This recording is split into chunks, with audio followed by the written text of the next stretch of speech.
In 1999, he joined the Ruel land as a messenger. In the beginning, he shared with me that there was a time that he wanted to quit early on. And it was because he didn't want to disappoint his bosses. Why? Because he was provinciano. He didn't know the ins and outs of Metro Manila, and as a messenger, he was required to go around the different offices to deliver billing statements for members. Pag mangungulekta siya, kasi minsan he'll just bring the statement. So we didn't know when he would be coming. Siya naman marunong siya, sabihin lang niya, "Sir, kung alanganin, I can always come back." Then I would tell him, "Hindi, wait na lang, nandito ka na." And I remembered his reply, "Sir, okay lang. Kasi trabaho ko yan." Kumbaga, hindi naman siya binabantayan, but alam niya na parang mahalaga na I do not interfere with the schedule of the members, but I just adapt to their schedules. Being a messenger of the club, RD devised a way to make his time more efficient. What he would do is make all of the deliveries in the morning. He would come up with a list. That way, the afternoon, he has his time here in the office. And it's not because he just wanted to rest half of the day. It was really because he wanted to help the membership associates. He would come to the office and ask the membership associates to teach him how to use the computer.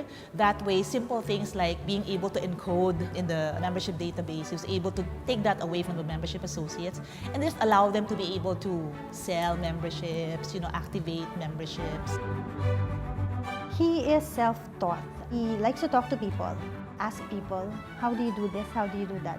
I think that's innate in him. And then he sits down and devotes a few hours of his time in every day to find out until finally the GM then decided he's worth giving a shot to be inside the admin office. He was all these and more, genuinely offering assistance to anyone who needs help without expecting anything in return. Until the time that he was blessed and promoted as a supervisor. He handles all the documentation requirements of the Ruel Club's membership. And he makes sure, ensures that everything's in order and that the processing is swift so that members don't get anxious in waiting for the applications. And easily, they can already enjoy using the club facilities. He's a blessing to the membership associates because he is their enabler. He would give of his time to them, even if they're not really his responsibility, just to allow them extra time to do other things. And when they're in the red when it comes to their targets, RD is there quick to help them to propel their targets. He really just made me realize about the impact we have on people, especially our team, as simple as our clients. How a simple smile while dealing with them is very important. He shared that during his speech. Even on days we're feeling down, and in sales there's a lot of that, to really just keep striving. Tiyaga lang, huwag sumuko, because there will be better days. One of the projects that he did was to create a system where all of us, all of the team members of the club, get to know in a day who are actually celebrating their birthdays. So everyone's prompted. So every time a member comes to visit, they'll be greeted a happy birthday to the time that they go to the restaurants, up to the time they go to the gym. If we surprise them with a birthday cake and a birthday song, then they get touched. And I think it's one of the reasons that makes them proud to be club members. And that's a project that RD did. He's there when the members are happy about a child graduating in school.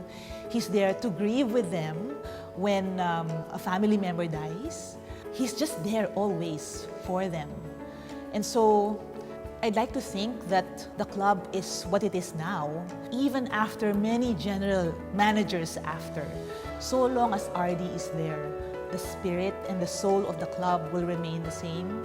In fact, he's more popular than the general managers. No offense to our general manager now. A lot of times, when there's anything to do with a membership issue, it's RD who handles or who takes care of the problem. And he'll find a way, he'll fix it, and make sure that, after a few minutes, the member will be very happy and, be happy with his work. He's very keen on how policies are. He's able to explain it in a way like a GM would explain it. When RD joined the club, he didn't have a diploma to speak for. English was not his second language. But to be able to interact and engage with a lot of the foreigners, you have to have something special, no? RD's generosity streams from work to home. He never married. He devoted his time and money in helping his mother, his siblings, and their children. Dahil sa tulong yan, nakatapos ako ng BA Communication. Nung nag-aaral pa lang ako, nung mga time na gipit talaga, tapos walang pambaon, siya yung nagbibigay sa akin. Kahit nung maliit, parang baby pa lang yung pangalawa kong kapatid. Siya yung bumibili din ng pang-milk niya. Even sa mga relatives namin, kapag may lumalapit sa kanya, hindi siya nag-hesitate na tumulong. I pray that you will never get tired of doing good things because God will always repay you. We are so proud of you. Congratulations. I think if you take pride in what you do and you are proud of what you're doing, I think that in itself is enough reward. But him being given this award, I think is just a gratification.